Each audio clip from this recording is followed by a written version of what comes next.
Existing is still a weird thing for me. The idea that some molecules decided to hook up with some molecules and make some cells that made some sperm and bumped into an egg that divided and divided and divided into a tiny human larva that fell out of a vagina that my mother felt like keeping. And somehow now that squirming piece of flesh and gross has free will and can buy Taco Bell.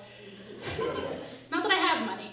I'm working on that though. Working on getting work so I can work until I can't and then wonder why I spent all my time working for material things that have no real value.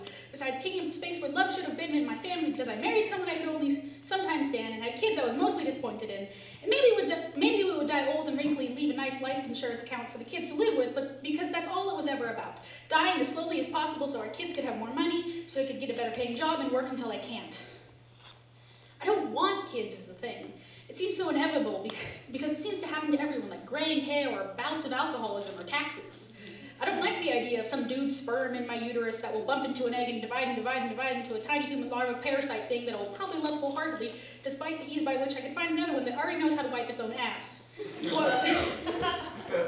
Who I would love just as much, if not more, because they understand how fleeting human consciousness is, how quickly a mind can be forgotten, that when we shout at the stars now, we won't hear back until millions of years after those who spoke are gone. But what qualifies as existing anyways, because I still don't always tie my shoes right, and when I do, I trip. Long story short, no, Mom, I don't know what I want to major in.